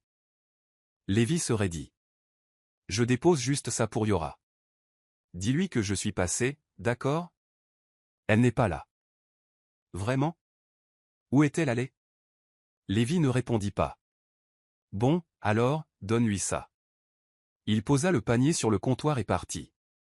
Lévi fixait les mangues, la mâchoire serrée. Ce soir-là, Yora revint avec tante Lilian. Elle était en sueur et fatiguée, sa queue de cheval détachée, mais elle sourit en voyant Lévi toujours au magasin. Tu n'as pas incendié l'endroit? La taquina-t-elle. J'ai réussi, répondit-il sèchement, puis il lui tendit le panier. Carding le lui déposa. Son sourire s'estompa légèrement. Oh, merci. Tu aimes tant que ça les mangue? Pas vraiment, c'est juste qu'il en apporte souvent. Pourquoi? Yora ne répondit pas. Pourquoi le laisses-tu faire ça? Il est gentil. Gentil? C'est comme ça qu'on appelle un mec qui t'embrasse sans demander? Les yeux de Yora s'écarquillèrent. Tu as vu ça? Lévi s'est rapproché. Oui, et j'ai détesté ça. Elle a reculé. Il ne voulait rien dire. Ça signifiait quelque chose pour toi? Non. Alors arrête de le laisser te traiter comme ça. Pourquoi t'en soucies-tu autant? Demanda-t-elle d'une voix tremblante. Parce que je ne supporte pas l'idée que quelqu'un d'autre te touche. Ils se regardèrent, le souffle court, le magasin silencieux, à l'exception du bourdonnement du réfrigérateur. Lévi se rapprocha à nouveau. Dis-moi d'arrêter, et je le ferai. Yora ne répondit pas. Il leva la main et lui caressa doucement la joue. Elle ne répondit toujours pas. Puis il l'embrassa, doucement, lentement, et Yora ne se retira pas. Les genoux de Yora faillirent céder. Elle n'avait jamais été embrassée auparavant. Pas comme ça. Pas avec une telle émotion qu'elle semblait sur le point d'exploser. La main de Lévi resta posée sur sa joue, son pouce effleurant doucement sa peau, ses lèvres douces mais assurées. Lorsqu'il se retira enfin, elle resta figée sur place. Je suis désolé, murmura-t-il. Elle ne bougea toujours pas. Je sais que c'était égoïste. Je n'arrivais plus à me retenir. Yora baissa les yeux, les joues en feu. Je devrais y aller, dit-elle doucement, sans le regarder dans les yeux. Elle se retourna et sortit du magasin, laissant Lévi planté là, le cœur battant la chamade. Cette nuit-là, Yora resta éveillée dans son lit, les yeux fixés au plafond. Elle toucha ses lèvres, sentant encore le fantôme du baiser de Lévi. Que faire maintenant? Murmura-t-elle. Elle ne savait pas ce qu'elle ressentait. Perplexe? Heureuse? Terrifiée? Tout ce qu'elle savait, c'est que son cœur n'avait jamais battu aussi fort. Le lendemain matin, elle vaqua tranquillement à ses occupations. Elle évitait Lévi, qui semblait lui aussi garder ses distances. Lorsqu'ils se croisèrent enfin à table, aucun d'eux ne prononça un mot. « J'ai un rendez-vous chez le vétérinaire aujourd'hui, » dit-il finalement, les yeux rivés sur son assiette. « Je rentrerai tard. »« D'accord, » répondit-elle d'une voix à peine audible. Ils mangèrent en silence. Après le petit déjeuner, Lévi partit. Yora expira lentement et retourna au magasin. Plus tard dans l'après-midi, un SUV noir s'est arrêté devant le magasin. Une femme bien habillée en est sortie, le visage masqué par des lunettes de soleil. Yora était derrière le comptoir, en train de trier les reçus, lorsque la femme est entrée. « Bonjour, puis-je vous aider ?» demanda-t-elle. La femme retira lentement ses lunettes de soleil. « Je cherche Lévi. » Yora se redressa. « Il est en consultation chez le vétérinaire, puis-je vous demander qui vous êtes ? » « Je suis sa fiancée. » Yora se figea. La femme sourit, tendue, répétant. « Tu dois être la femme de ménage dont tante Lilian m'a parlé. Je dis à Lévi de m'appeler à son retour, nous avons un mariage à organiser et je n'aime pas les retards. » Sur ce, elle se retourna et sortit, ses talons claquant sur le carrelage. Yora se tenait derrière le comptoir, le cœur serré, les mains tremblantes. Yora ne savait pas combien de temps elle resta là, agrippée au bord du comptoir, tandis que les paroles de la femme résonnaient dans sa tête. Fiancée. Mariage. Femme de ménage. La confusion, la gêne et la douleur l'envahirent. Elle se força à bouger, poursuivant son travail d'un pas robotique pendant le reste de l'après-midi. Quand tante Lilian arriva avec les courses, Yora ne mentionna pas sa visite. Ce soir-là, elle était assise dans le jardin, les genoux serrés contre elle. Lévi rentra après le coucher du soleil. Elle entendit le portail grincer, le bruit de ses pas sur le porche. Il la vit et s'arrêta devant l'allée du jardin. Yora. Elle leva lentement les yeux. « Pourquoi ne m'as-tu rien dit ?» demanda-t-elle doucement. « Te dire quoi ? Que tu étais fiancée. » La mâchoire de Lévi se crispa. « Elle est venue ici ? » Vraiment. Elle a dit que tu préparais un mariage. Moi non. Elle et moi. C'était arrangé par nos parents, il y a des années, mais je n'ai jamais accepté. Yora détourna le regard. Elle ne semblait pas croire que ce soit fini. Lévi s'est rapproché. Parce qu'elle ne voulait pas me lâcher. Mais je ne l'ai jamais aimée. Je ne l'avais pas vue depuis plus d'1 an. Je ne savais même pas qu'elle était de retour au pays. Yora se leva et croisa les bras fermement sur sa poitrine. Tu m'as embrassé, Lévi. Et maintenant, je découvre que tu as une fiancée ? Je te l'ai dit, je ne l'épouserai pas. Mais elle pense que tu le hais, et que je suis juste une fille qui séjourne chez toi. Qu'est-ce que ça fait de moi ? Tu n'es pas n'importe quelle fille. Tu es la seule que je... Il s'arrêta. La seule quoi ? Demanda-t-elle, la voix tremblante. Il ne répondit pas, je rentre, murmura-t-elle en passant devant lui sans attendre de réponse. Les jours suivants furent terriblement pénibles. Yora l'évitait.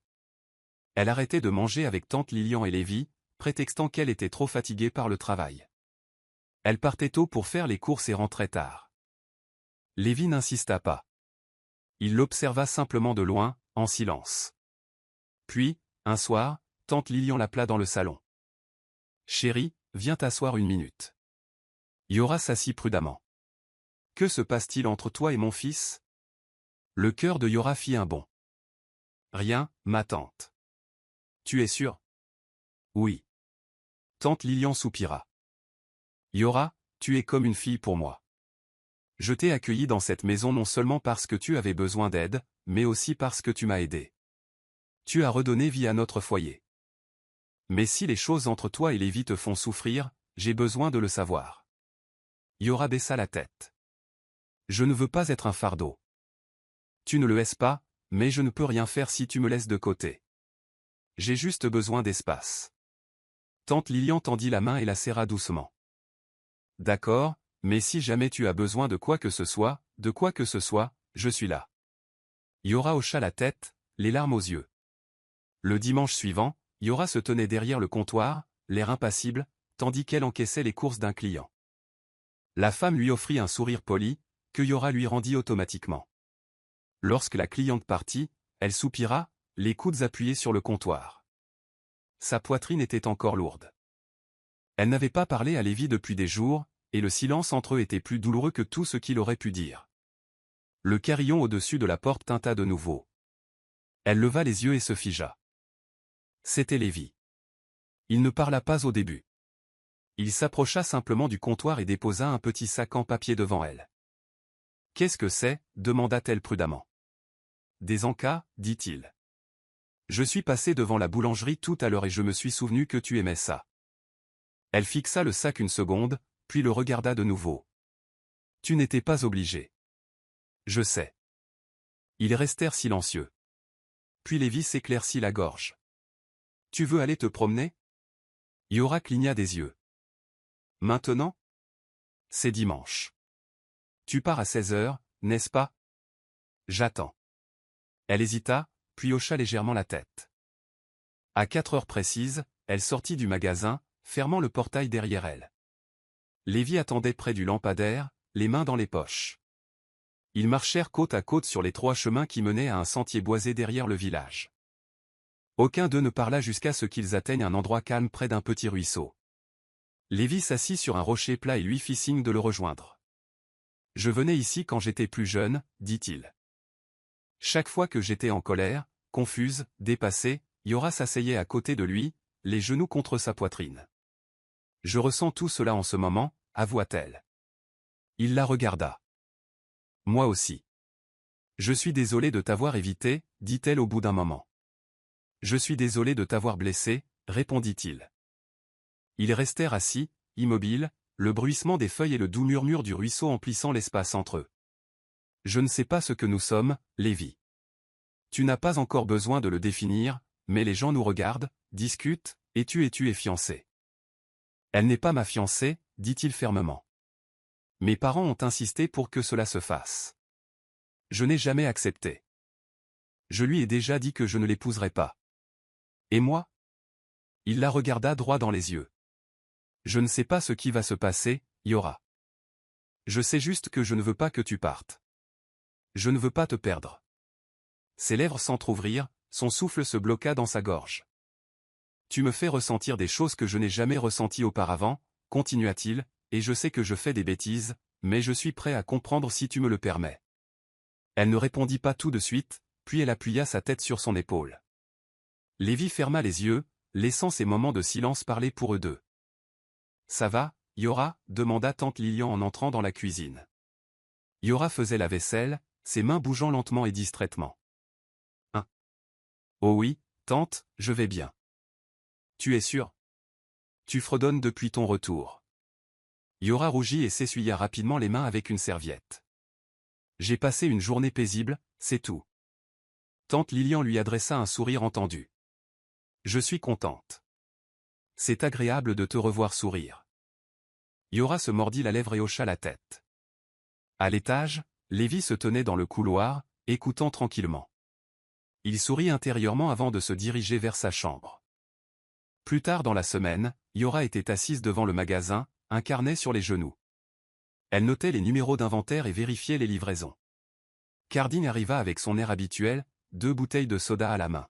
« Dis donc, princesse, je t'ai manqué ?» Yora leva les yeux.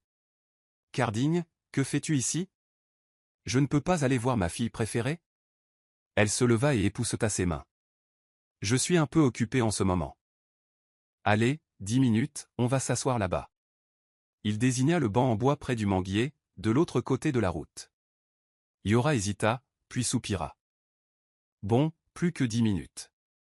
Alors qu'il traversait la rue, Lévi sortit de la clinique vétérinaire. Il les vit s'asseoir, Cardine se penchant vers eux, gesticulant avec animation, Yora souriant poliment. Lévi sentit une boule dans sa poitrine. « Yora, pourquoi laisses-tu encore ce type traîner ?» demanda Lévi ce soir-là, alors qu'elle rangeait les rayons du magasin. Elle marqua une pause, essuyant le dessus des boîtes de céréales avec le chiffon. « C'est un ami.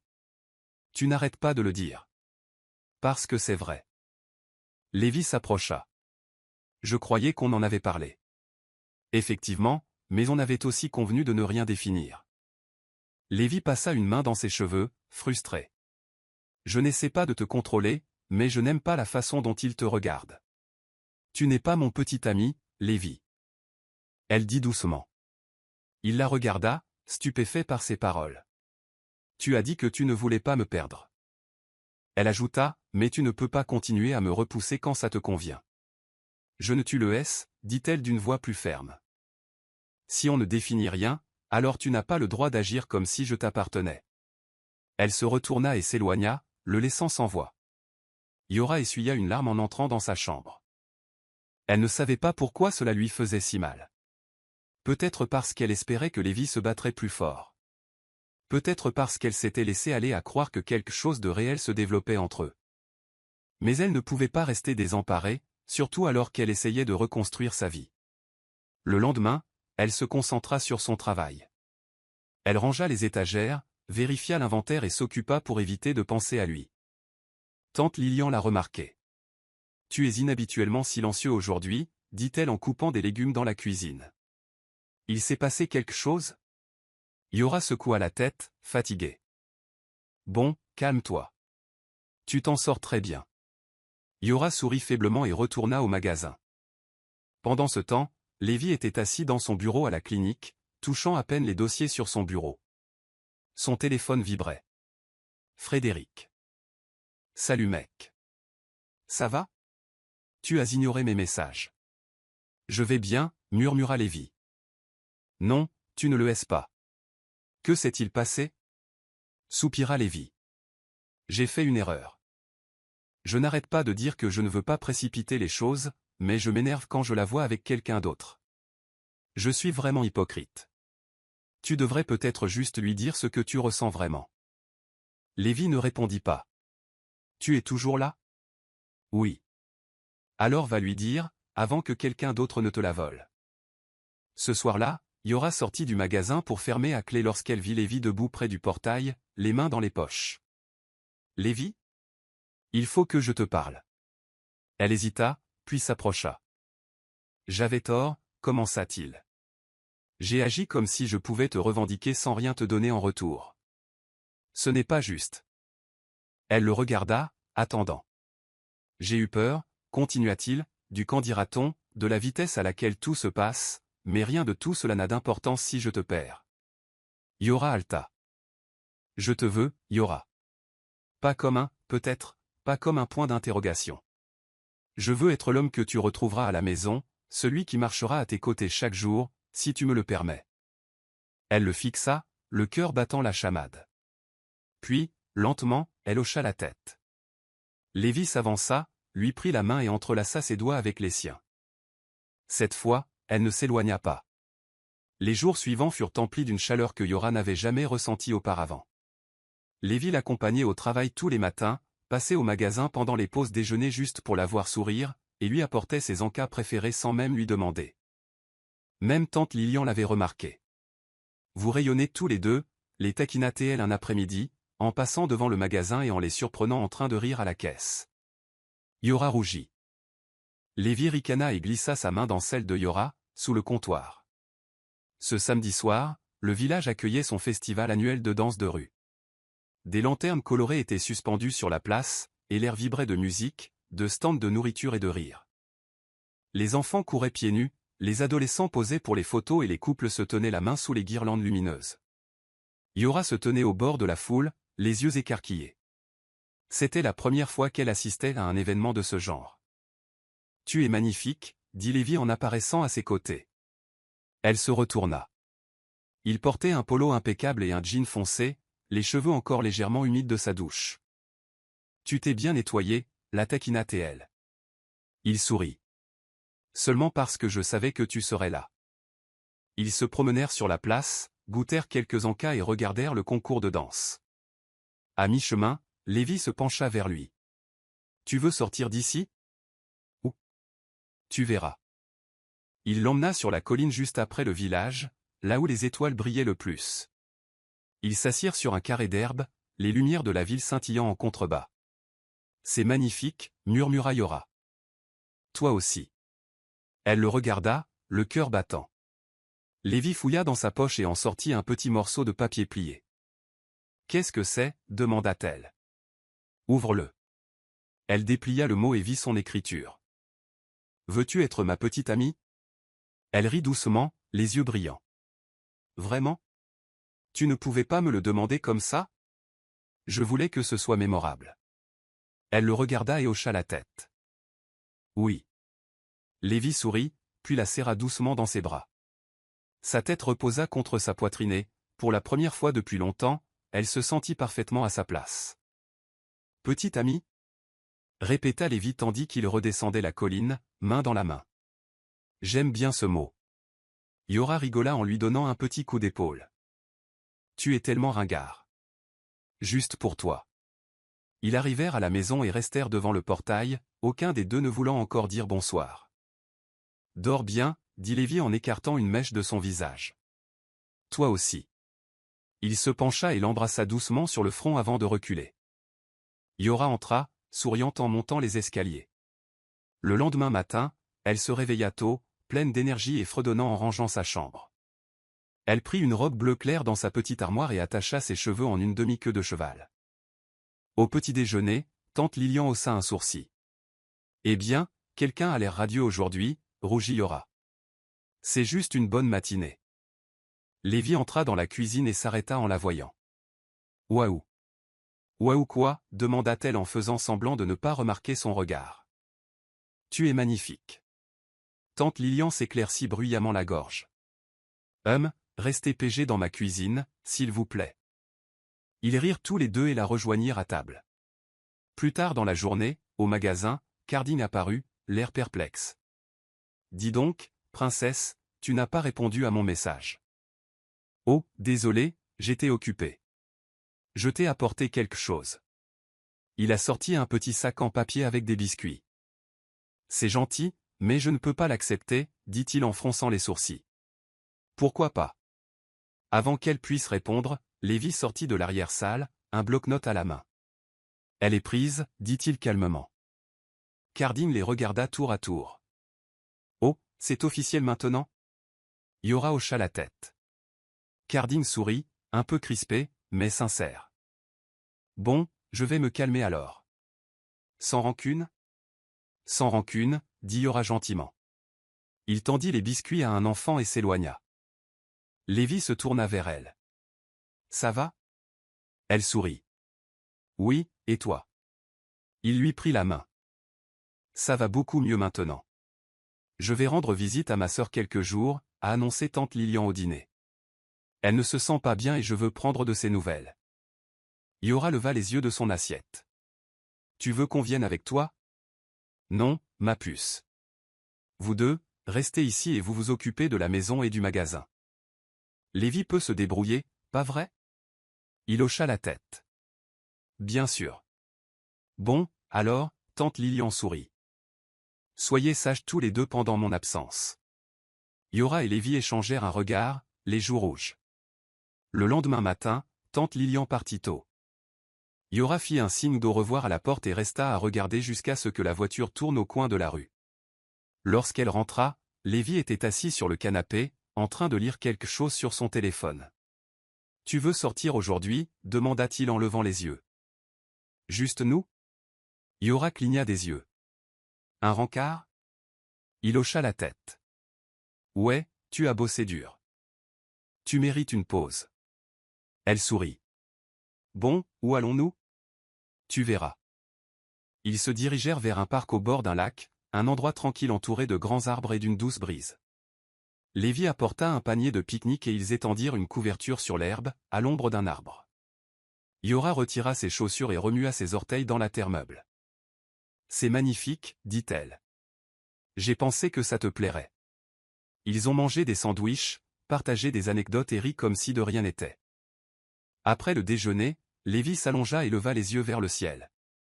J'ai toujours rêvé de ça, murmura-t-il. De quoi? D'avoir quelqu'un avec qui partager des journées comme celle-ci. Juste paisible. La vraie Yora était allongée à côté de lui, leurs épaules se touchant. Eh bien, maintenant, tu le sais, murmura-t-elle. Il se tourna vers elle. Yora. Elle tourna également la tête et leurs regards se croisèrent. Je t'aime. Son cœur s'est arrêté. Quoi? Je sais que c'est rapide. Et je sais que tout a été inattendu. Mais je t'aime. Et je n'ai plus peur de te le dire. Elle le regarda, les yeux écarquillés et brillants. Je t'aime aussi, Lévi. Il prit son visage dans sa main et l'embrassa. Doucement. Doucement. Complètement. Cette nuit-là, Yora était allongée dans son lit, les yeux fixés au plafond dans le noir. Elle revoyait ce moment encore et encore. Lévi lui disait qu'il l'aimait. La façon dont il la tenait. La chaleur dans ses yeux quand il l'embrassait. Tout semblait surréaliste. Magnifique. Comme un rêve dont elle avait peur de se réveiller. Son cœur battait un peu plus vite à chaque fois qu'elle y pensait. Elle se roula sur le côté et serra son oreiller contre elle. Un sourire naissant se dessina sur ses lèvres. Le lendemain, ils reprirent leurs habitudes. Lévi à la clinique, Yora au magasin. Mais quelque chose avait changé. Ils échangèrent de longs regards, des sourires secrets. Quand Lévi passa à l'heure du déjeuner, il tendit la main par-dessus le comptoir et la serra avant de sortir. Les habitants commencèrent à la remarquer. Mangrudi rit intérieurement en voyant Lévi attendre à la porte du magasin à la fermeture. Alors c'est officiel, hein, dit-il. Lévi hocha simplement la tête, essayant en vain de ne pas sourire. Ce week-end-là, tante Lilian revint. Yora l'accueillit à la porte en la serrant dans ses bras. Tu as passé une bonne visite, tante? Moi oui. Ma sœur va mieux maintenant. Mais toi, tu es encore plus belle que quand je suis parti. Yora rougit. Au dîner, tante Lilian posa ses couverts et les regarda. Bon, qu'est-ce qui se passe? Lévi se renversa dans son fauteuil, essayant d'avoir l'air décontracté. Qu'est-ce que tu veux dire? Tu sais exactement ce que je veux dire. Yora regarda Lévi, qui finit par dire « On est ensemble ». Officiellement. Tante Lilian halta et frappa une fois dans ses mains. Enfin. Vous vous êtes tourné autour pendant des semaines. Tu n'es pas fâché? Demanda timidement Yora. Fâché? Mon cœur, j'attendais ça. Elle tendit la main par-dessus la table et leur prit les mains. Je suis heureuse pour toi. Promets-moi juste que vous prendrez soin l'un de l'autre. Nous le ferons, dit sincèrement Lévi. Yora hocha la tête, les yeux brillants. La semaine suivante, Yora rentra du magasin et trouva Lévi qui l'attendait sur le porche. Il avait l'air tendu, les bras croisés, appuyé contre le poteau. Lévi, tout va bien? Il leva les yeux et se redressa. Il faut qu'on parle. Elle s'approcha. Qu'est-ce que c'est? Mon ex-fiancée. Elle est réapparue. Yora s'est figée. Quoi? Elle est venue à la clinique cet après-midi, a dit qu'elle avait toujours l'intention de m'épouser, qu'elle ne reculerait pas. L'estomac de Yora se noua. Que lui as-tu dit? Je lui ai dit non. Je lui ai répété que j'étais avec quelqu'un d'autre et que je t'aimais. Les yeux de Yora s'écarquillèrent. Elle ne l'a pas bien pris, ajouta Lévi, mais je m'en fiche. Je ne la laisserai pas s'immiscer entre nous. Yora expira lentement, la tension s'apaisant. Elle me fait peur, admit-elle. Lévi s'avança et lui prit les mains. Elle ne peut pas t'intimider. Tu n'es pas seul. Tu m'as toujours. Elle hocha la tête et lui serra les mains en retour. Mais le lendemain, quelque chose d'inattendu se produisit.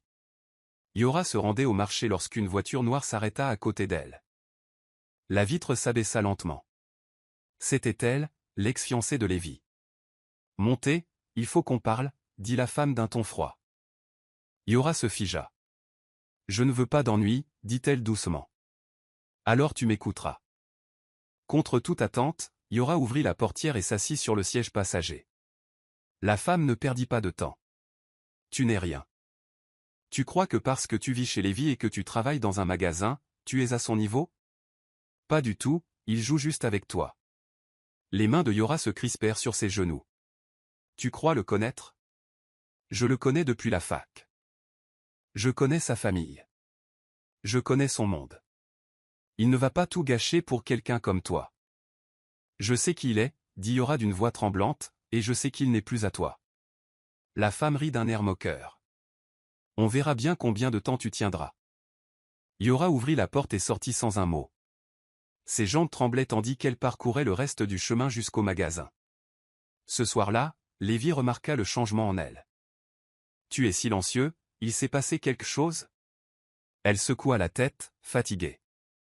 Il n'insista pas, mais alors qu'elle se retournait pour s'éloigner, il lui attrapa doucement le bras. Ne laisse personne te perturber. Personne d'autre que nous ne décide de notre histoire. Elle hocha lentement la tête, les yeux remplis de larmes qu'elle refusait de laisser couler. Le lendemain matin, Lévi se tenait devant la clinique, attendant. Lorsque la même voiture noire s'arrêta près du trottoir, il s'approcha d'elle et ouvrit la portière passager sans y être invité. « Il faut qu'on se parle, maintenant, dit-il, la mâchoire serrée. » Son ex-fiancée cligna des yeux mais ne dit rien lorsqu'il monta et referma la portière derrière lui. « Je ne sais pas ce que tu fais, commença-t-il d'une voix basse et furieuse, mais ça s'arrête aujourd'hui. Lévi, numéro, tu n'as pas le droit d'entrer dans ma vie et de menacer la femme que j'aime. Elle n'est pas n'importe qui, elle est tout pour moi. Et si tu essaies encore de la harceler, je te jure. Tu es vraiment en train de tout gâcher pour elle? L'interrompit-elle. Tes projets de famille, ton avenir. Ce n'est pas toi qui décides de mon avenir. C'est moi qui décide. Elle le fixa longuement avant de ricaner et de secouer la tête. Tu le regretteras. Numéro, je regrette de ne pas avoir parlé plus tôt. Sur ce, il sortit de la voiture et claqua la portière derrière lui. Plus tard dans l'après-midi, Yura était assise derrière le comptoir, le cœur lourd. Elle n'avait pas encore parlé à Lévi du trajet en voiture de la veille. Elle ne voulait pas attiser le suspense. La sonnette au-dessus de la porte sonna et elle leva les yeux pour voir Lévi entrer, le souffle coupé et essoufflé. Sans un mot, il s'approcha, la tira de derrière le comptoir et la serra fort. « Je m'en suis occupé, murmura-t-il. Yura entoura sa taille de ses bras. « Tu n'étais pas obligé.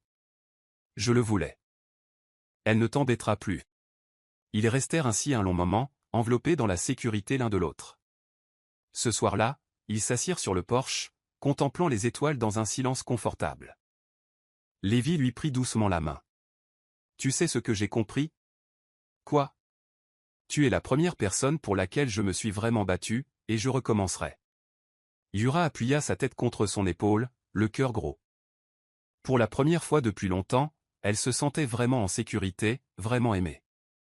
Quelques semaines passèrent dans un bonheur paisible. Lévi et Yura s'installèrent dans un rythme, les journées remplies de travail et de routine, les nuits de longues discussions, de repas partagés et de rires doux. Les villageois acceptèrent leur relation avec aisance. Les rumeurs qui circulaient autrefois autour d'Yura s'estompèrent, remplacées par la chaleur et la familiarité. Elle était devenue l'une d'entre eux. Un dimanche matin, Yura et tante Lilian triaient du linge dans le jardin. Tante Lilian commença donc avec un sourire narquois. « Des projets pour l'avenir ?» Yura marqua une pause, incertaine de la réponse. « L'avenir? Je veux dire, on attend une invitation de mariage bientôt ?» Yura rougit et laissa tomber une serviette. « Tante? Quoi? » La vieille femme rit. « Je ne rajeunis pas. Je veux des petits-enfants que je pourrai gâter à outrance. On n'en a même pas parlé.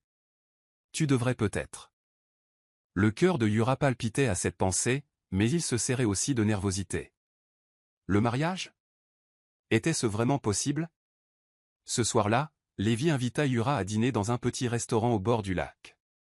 Il portait une chemise sombre boutonnée, et elle une simple robe blanche. Ils étaient assis sous des guirlandes lumineuses, l'air frais et calme. « Pourquoi est-ce si sérieux? » La taquina Yura en sirotant son thé glacé. Lévi sourit. « Parce que c'est vrai. » Il fouilla dans sa poche et en sortit une petite boîte en velours, et elle écarquilla les yeux. « Lévi? Je sais que c'est rapide. Je sais que nous ne faisons que commencer.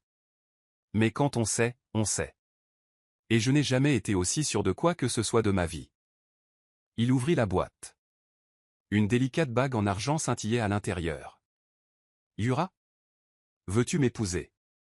Elle se couvrit la bouche des deux mains, les yeux pleins de larmes. Oui, murmura-t-elle. Oui, Lévi, je le ferai. Il se leva et glissa la bague à son doigt avant de la serrer dans ses bras. Des applaudissements fusèrent des tables voisines. Yura rit à travers ses larmes et Lévi l'embrassa sur le front. Ils se tenaient là, sous les lumières, enlacés l'un dans l'autre, le lac scintillant discrètement derrière eux, comme pour célébrer le début de leur éternité. Les préparatifs du mariage ont commencé presque immédiatement. Tante Lilian ne pouvait cacher son enthousiasme. Elle a appelé sa famille, organisé des rendez-vous avec des fournisseurs locaux et a même ressorti le vieux voile de dentelle de sa mère. « Tu seras la plus belle mariée que cette ville ait jamais vue, dit-elle à Yura tandis qu'elle parcourait les échantillons de tissu chez le tailleur. Yura sourit timidement, bouleversée mais heureuse. L'idée d'épouser Lévi, d'être sa femme, la remplissait à la fois de joie et d'incrédulité. Comment sa vie avait-elle pu changer à ce point en quelques mois seulement? Un soir, alors que Yura rangeait les rayons du magasin, Lévi entra, portant une boîte. « Qu'est-ce que c'est » demanda-t-elle. Il la posa sur le comptoir et l'ouvrit. À l'intérieur se trouvait une paire de chaussures simples et élégantes. « Pour le mariage, dit-il. Je les ai vues et j'ai pensé à toi. » Yura les ramassa, touché par le geste. « Ils sont parfaits. » Il se pencha par-dessus le comptoir et lui déposa un baiser sur la joue. « Toi aussi. » La veille du mariage, Yura se tenait devant le miroir de sa chambre, en chemise de nuit, tenant la robe de mariée que tante Lilian avait repassée et soigneusement accrochée à proximité. Elle caressa le tissu, le cœur battant. Était-ce vraiment le cas? Elle se souvenait d'où elle venait, du sentiment de désespoir qu'elle avait éprouvé en arrivant dans cette ville. Et maintenant, elle allait épouser l'homme qui était devenu son foyer. Des larmes lui montèrent aux yeux, non pas de peur, mais de gratitude.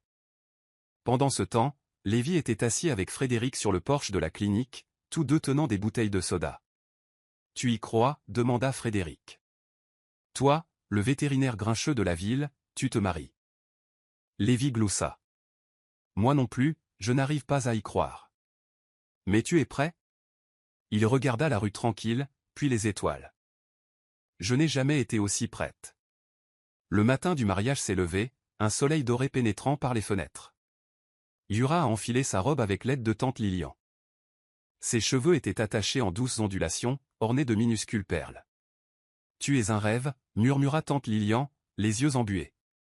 Dans la petite chapelle, décorée de fleurs blanches et de délicats rubans bleus, les villageois se rassemblèrent pour assister à l'événement qu'ils attendaient en silence depuis toujours. Lévi se tenait devant l'autel, la poitrine serrée, jusqu'à ce qu'il aperçoive Yura s'avancer vers l'autel. Tout le reste disparut.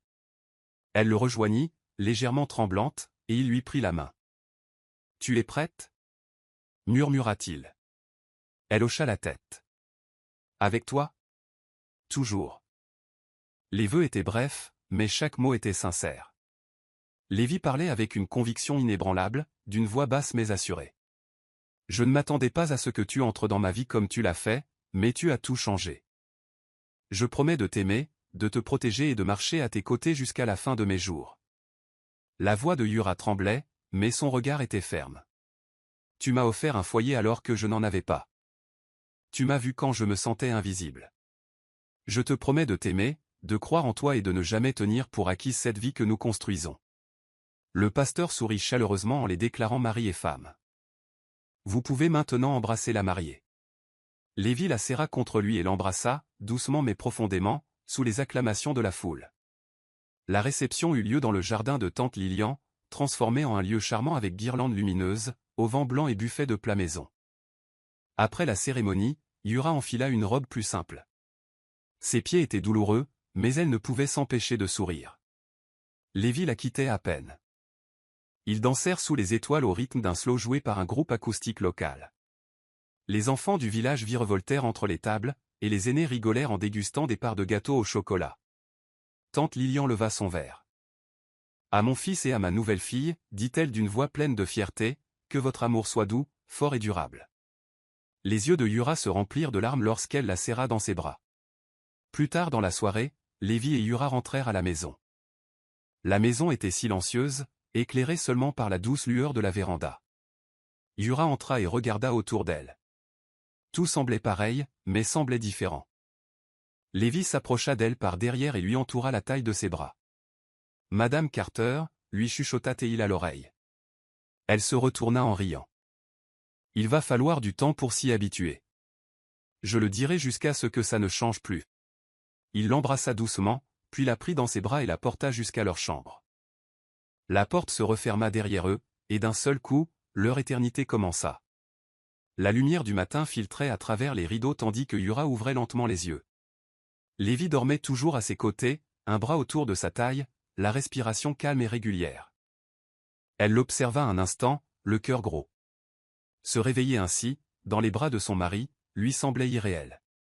Elle se glissa prudemment hors du lit, enfila un peignoir et marcha pieds nus jusqu'à la cuisine. Elle prépara du café en fredonnant doucement tandis que l'odeur emplissait la pièce. Quelques minutes plus tard, Lévi apparut sur le seuil, se frottant les yeux. « Tu m'as laissé seul au lit le premier matin de notre mariage » la taquina-t-il, la voix toujours rauque. Je préparais du café. Il sourit et se plaça derrière elle, lui entourant la taille de ses bras. « J'aime ça, toi, moi, les matins. »« Moi aussi » murmura-t-elle. Plus tard dans la semaine, la vie commença à prendre un nouveau rythme. Yura continua d'aider au magasin, même si tante Lilian insistait pour qu'elle fasse plus de pauses. « Tu es marié maintenant » plaisanta-t-elle. « Laisse-le te chouchouter. » Lévi partageait son temps entre la clinique et la maison. Il rentrait tôt dès qu'il le pouvait, apportant le dîner ou la surprenant avec de petites choses, un livre, une écharpe, une plante en pot. Un après-midi, il rentra avec un petit chiot blanc. « Qu'est-ce que c'est » s'exclama Yura. « Notre premier bébé » dit Lévi avec un clin d'œil. Elle s'agenouilla en riant tandis que le chiot lui léchait la main. « Il est tellement mignon. »« On l'appellera Lucky » dit Lévi, « parce que c'est ce que je ressens à chaque fois que je te vois. » Yura leva les yeux au ciel, mais son sourire la trahissait. Le dimanche, ils faisaient de longues promenades au bord du lac, parfois avec Lucky qui trottait devant eux. Ils étaient assis sur la colline où Lévi avait fait sa demande, désormais leur endroit préféré. Parfois, ils parlaient d'avenir, d'ouvrir une nouvelle boutique, de déménager dans une maison un peu plus grande, de fonder une famille. Mais la plupart du temps, ils savouraient simplement le bonheur tranquille d'être ensemble. Fini les « et si », fini l'attente. Juste l'amour, profond, simple et sûr. Un après-midi, Yura était assise près de la fenêtre, une tasse de thé à la main, se balançant doucement dans le petit fauteuil à bascule en bois que Lévi lui avait préparé. Lucky dormait à ses pieds. La pluie commença à tomber, douce, régulière, apaisante. Elle la regardait avec un calme satisfait, l'autre main posée sur son ventre. Un léger sourire étira ses lèvres.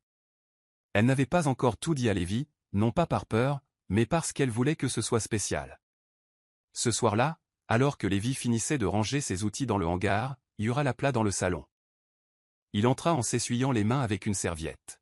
« Quoi de neuf » demanda-t-il, remarquant sa façon de se tenir au centre de la pièce, pieds nus et rayonnante. « J'ai quelque chose à te montrer. » Elle lui tendit une petite enveloppe carrée. À l'intérieur se trouvait une feuille pliée avec le logo de l'hôpital en haut. En parcourant les mots, il retint son souffle. Il leva lentement les yeux vers elle, l'incrédulité se lisant sur son visage. « Yura ?» Elle hocha la tête, les larmes aux yeux. « Nous allons avoir un bébé » murmura-t-elle. Il ne dit rien. Il traversa la pièce en 2 pas et la serra dans ses bras, comme s'il ne la lâcherait jamais. Tante Lilian pleura en l'apprenant. Elle s'est immédiatement mise à tricoter de petits bonnets et à coudre des couvertures moelleuses. Les voisins lui apportaient des fruits, des livres pour bébé et des conseils, sollicités ou non. Yura riait souvent, son ventre s'arrondissant de mois en mois. Lévi était à ses côtés à chaque examen, à chaque envie, à chaque instant.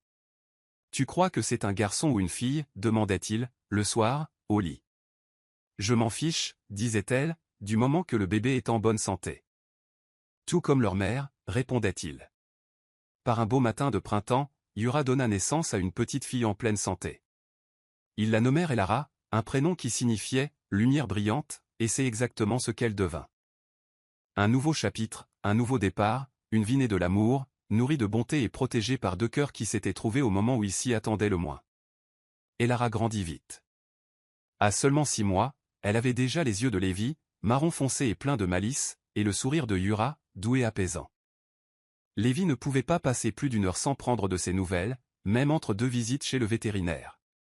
Il revenait souvent à la maison avec des petits jouets ou des livres pour bébé, et Yura secouait la tête avec amusement. Elle n'a même pas encore de dents, dit-elle un soir alors qu'il rapportait un anneau de dentition chantant en forme de tortue. Elle en aura besoin un jour, sourit-il. Yura s'appuya contre la porte, le regardant bercer Elara, la berçant doucement pour l'endormir en fredonnant une berceuse. Son cœur était plein. Pour le premier anniversaire d'Elara, ils organisèrent une fête simple dans le jardin. Tante Lilian prépara son fameux ragoût, les voisins apportèrent des pâtisseries et Frédéric arriva avec des ballons. Elara s'assit sur les genoux de Lévi, fascinée par le cupcake coloré qui se trouvait devant elle. « Vas-y », encouragea Yura en brandissant un appareil photo. « Souffle la bougie !» bredouilla Elara en claquant le cupcake, le glaçage s'écrasant sur la chemise de Lévi. Tout le monde éclata de rire. Lévi baissa les yeux sur le désordre et haussa les épaules. « Elle doit me ressembler. » Plus tard dans la soirée, après le départ des invités et le sommeil d'Elara, Yura et Lévi se retrouvèrent sous les étoiles. « Elle est parfaite, murmura-t-il. »« Elle l'est. »« Et toi ?» ajouta-t-il en se tournant vers Yura. « Tu es tout ce dont j'ignorais avoir besoin. » Elle se pencha vers lui, les bras autour de sa taille. « Je suis contente qu'on se soit trouvés. » Ils restèrent ainsi, dans le silence, laissant la nuit les envelopper comme une douce promesse. Le temps s'écoulait doucement. Les années passèrent, mais l'amour demeura constant. La clinique vétérinaire s'agrandit. Le magasin gagna en activité. Elara commença l'école, puis se mit à dessiner au crayon des portraits de leur famille sur le réfrigérateur, toujours avec un chien et une maison sous un soleil jaune éclatant. Lévi et Yura n'ont jamais oublié ce qu'il leur a fallu pour construire leur vie. Ils ont toujours été là l'un pour l'autre, par les petits gestes comme par les grands, dans les jours ordinaires comme dans les tempêtes. Leur histoire ne s'est pas terminée avec un mariage ou un bébé. Cela a continué, dans les rires partagés à table, dans les mains serrées lors de longues promenades, dans les doux baisers de bonne nuit et les « je t'aime » murmurés avant le lever du soleil. Cela a continué dans la vie qu'ils ont construite et dans l'amour qu'ils n'ont jamais cessé de choisir.